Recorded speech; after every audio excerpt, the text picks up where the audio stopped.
మాది. అయితే అలాగే బొడ్మాడ్ గ్రామం నుంచి కూడా మరి సహోదరులు వచ్చారు. అంత మాత్రమే కాకుండా మా స్థానిక పాస్టర్ జాన్ బాబు గారు ఈయన.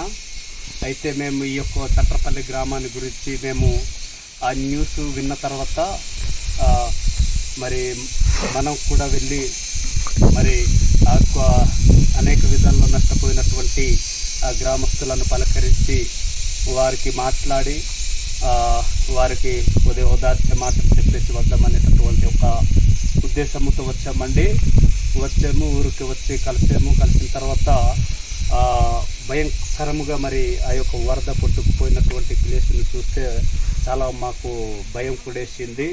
ఏదో వరద ఈ విధంగా ఇలా ఇది ఊరు వెనకాలదండి, ఈ వరద కొట్టుకొని వచ్చింది. ఊరు వెనకాల నుంచి అలా కొట్టుకు వచ్చి ఊరికి అలాగా మరి దిగిపోతే ఇంచుమించుగా 7 ఇళ్ళకి మొత్తం కొట్టుకుపోయింది వరద అండి.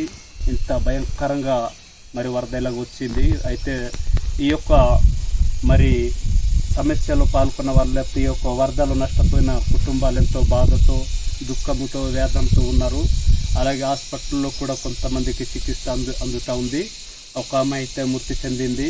అయితే ఆ కుటుంబీకులందరూ కూడా ఎంతో బాధతో, వేదంతో, దుఃఖంతో ఉంటున్నారు కనుక మరి దయతో మీరందరూ కూడా వారి నిమిత్తమై మీరు ప్రార్థన చేస్తారనేసి మేము కూడా మరి హృదయపూర్వకంగా మీ అందరికి కూడా మనం చేస్తున్నాము. మరి ఈ చిన్న గ్రామం నుంచి కూడా మరి మా బాబాయ్ వాళ్ళు ఇద్దరు మాతో పాటు వచ్చారు.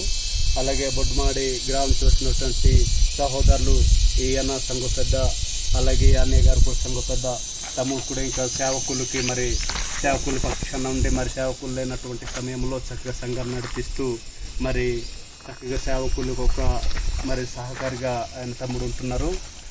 తర్వాత ఈయన మరి మా సహోదరులు రాజులపాడు గ్రామము, మరి ఈయన కూడా ఒక సంఘ పెద్దవే. కాబట్టి మేము ఈ విధంగా కూడి దేవుడు మాకు ప్రేరేపించినటువంటి కొలది మేము మరి ప్రేమపూర్వకంగా కొన్ని సామాన్లు తీసుకొచ్చి వారికి ఇవ్వడం కూడా జరిగింది. వారికి కూడా మరి చక్కగా మేము ఈ ఓదార్పు విషయాలు మేము మాట్లాడినప్పుడు చాలా చక్కగా వారు కూడా విన్నారు.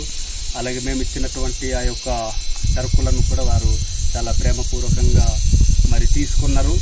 మరి అందుని బట్టి దేవునికి మహిమ కలుగును గాక.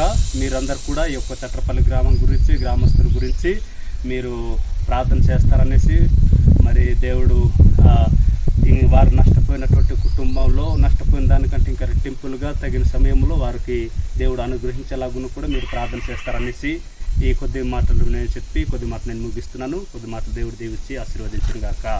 దేవుని స్తోత్రం. హల్లెలూయా. హల్లెలూయా.